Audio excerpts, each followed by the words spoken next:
Jimmy AKENA fired salvos towards the incompetent MUHOOZI Kainerugaba. This was during the leadership retreat by the Office of the Leader of Opposition, which was organized in Parliament. We all know that such meetings and conferences are held by the Office of the Leader of Opposition to see how they can build a consensus within the opposition. When Jimmy AKENA was given a chance to speak, is one of the people who spoke some fundamental issues in this conference. And he went on to take on General Kaguta Museveni and the incompetent MUHOOZI. Jimmy AKENA said this statement: listen very carefully because it's going to form a basis for our discussion. I'm going to dissect his speech in this tape. Here is tape. Presentation steeped in hope, hard work, and aspirations to try and capture what the people of Uganda need and deserve. In my own case, this last election, I cannot even call it an election. It had some rudimentary elements of an election, but an election must be free and fair. For an election to count, we must have opportunity to present alternative policies from which we derive such good work. But the honest truth is where Uganda is going, we have those who are so drunk with power that they are ready to step on everybody's rights in order to sell or push a vision which does not work for some of us. And as a Ugandan, I must be committed to seek the better future for my citizens. One, Jimmy AKENA is raising questions of having a free and fair election. The last election was not near, it wasn't near anything free and fair. In fact, sometimes I fear whenever times goes by, our democracy is becoming a mockery. Each and every presidential elections is an attribute towards a rudimentary dictatorship. I remember during Kizza Besigye, at least they would buy him from doing political activities, but in election they would let him campaign. In 2021 we saw the army blocking Bobi Wine. In 2026 it was even worse, that in certain districts, opposition, Bobi Wine was blocked from campaigning there. That was not an election. So Jimmy AKENA raising it, he raised some pertinent issue. Let's continue with the video. We will not be silent. As what is taking place, I, as Jimmy AKENA and Uganda People's Congress, will not be silent. I would like to start by pointing out that we must protect our women. What I witnessed, and I heard something in Bobby's cries, which took me back to my mother in 1971. Many people have seen the video and they ask, what's your name? AKENA. I mentioned my name as AKENA. The trauma which many people don't see is when the cameras go, the soldiers remain. They're in your house, they're in your face. Is that what we want for the citizens of Uganda? So, what Jimmy AKENA is speaking of, is speaking about his father. His father was overthrown by Idi Amin in 1971. That famous video, I think it went viral. When the First Lady, Miriam Kauloo-Obote, was with his sons and daughters, and the soldiers were cautioning him. That video went viral on CNN and some international media. And when they asked his name, it went like AKENA. He's coming out to speak about the same things when the soldiers attacked Babi Kyagulanyi at home. Can you imagine? Attacking a wife of a former presidential candidate just that because he was able to raise so much support to take you home. It was below the belt. And the CDF comes out to post it on Twitter, chest thumping.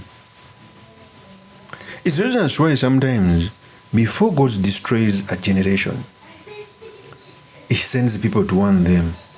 There are signs that the regime of General Kaguta Museveni together with MUHOOZI Kainerugaba, they've gotten each and every sign. It is the truth. And we must learn from this. The army attacking a presidential candidate's wife, it was so unfortunate to an extent that Babi Kyagulanyi had run into exile. So that's what AKENA is speaking about. Because his family was attacked by the army in State House, and he's narrating a story on how cameras used to go away and soldiers remain. Let's continue with the video. Is this how we treat our women? In my own case, I had armed people in my house. I only had my 2 daughters in the house. The place is guarded, but there are people who are well trained on Ugandan resources are in houses, intimidating, threatening our women, our children. No. Those who think that they can abuse other cities of Uganda because of the offices they perceive or they perceive that they own, I, as Jimmy AKENA, am going on record and say, stop this nonsense. Uganda is for all of us. It's our country. We need to have an opportunity to present what we believe our country can be. I have no objection for MUHOOZI thinking he can replace his father. All power to him. But in that dream, he should not stop AKENA, son of Obote, from pursuing a similar dream.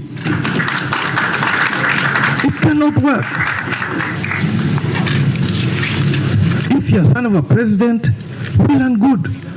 I was born as a son of a president, but I was raised in exile. I have been tempered by exile. And So, first of all, I think AKENA is raising some pertinent issues. There are some things that are done by the UPDF that are treated by the first son, MUHOOZI Kainerugaba, and I sit down in my bedroom and cry. I want to tell General MUHOOZI Kainerugaba, I know you normally watch my videos. I want to tell you that history is replete with generals, kings, presidents who had built their sons to take over and they failed. The good thing, General MUHOOZI should desist from thinking that he's the only first son. Uganda has very many first sons who their fathers died in exile. The first one being the King Mutebi, the Kabaka of Uganda, Magulu Nyondo. He was the son of the first president, Mutesa. His father died in exile. He had to move out of the country so that he can do some last funeral rites. Yours truly, AKENA, who is speaking right now, his father died in Zambia. They had to bring back his body. Idi Amin died in exile to an extent that since General Museveni doesn't want Muslims, he refused the body to be repatriated. Amin has very many children. I don't want to speak about the Ben Chwanuka, has very many children, who now, the children of Ben Chwanuka were seen selling their father's property. I don't want to speak about sons and daughters of Yusuf Urure. You have a chance to go and sit down with them, what it feels like to be in exile. MUHOOZI Kainerugaba should desist from thinking that he's immune from running to exile. Because our country is destined to go in something bad if this politics continues to go on like this. Hate is being built in the country. So, AKENA was addressing the issue of exile, and he has the right to brag because he's the son of the first president. Okay? Let's continue with the video as AKENA was narrating. And former president of Uganda who said, when he was talking about exile, he said in Kiswahili, and I'll paraphrase, ukiwa kijana unazeeka na ukiwa mzee unageuka mwenda azimu. Translation is, if you're young and you're going to exile, it will age you. The process of exile, which many people don't understand, it will break you. It will adjust. It will do all sorts of things to you. And a young person who goes into exile comes back different, changed because of the pressure of exile. An older person is broken. You go through adjustment. Many people call it madness, but it's depression. It adjusts everything about you. And as such, I'm not ready to go back to exile. Oh, yeah. But I'm also not ready to shut up. I can't. Not for my country. Presentation, my friend Julius talked about Uganda, 20 generaries. Historically, Uganda had 53 generaries under the cooperatives. So, that was Jimmy AKENA. He went on to speak about exile. And trust me, there is nowhere in the world that is better than your home, where you can see your relatives, where you can eat your local food.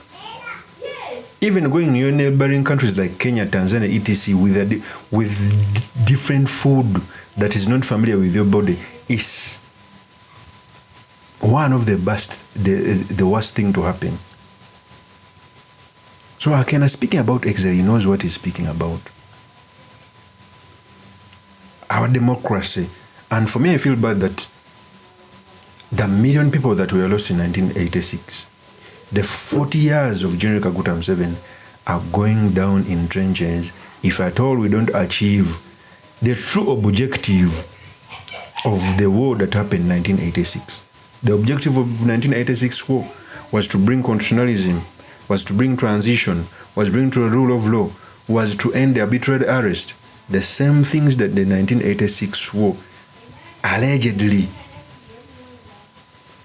were the reasons that they went to the bush are the same things that they are practicing right now.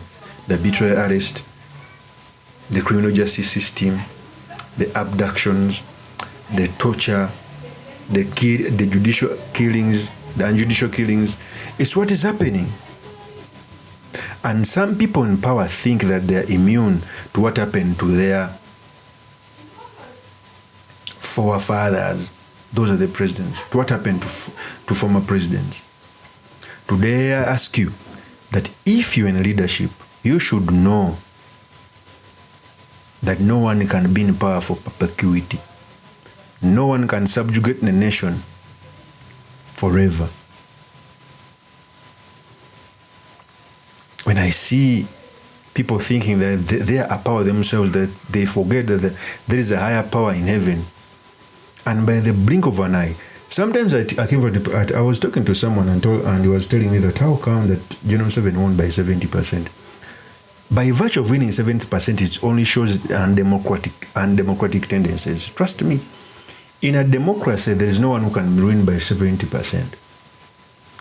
Most especially in a country that is divided in different communities, different languages, different everything. No. But it happened. I've seen countries where presidents have won by 90% and after barely a year they are thrown out of the power. Because that support is normally manufactured.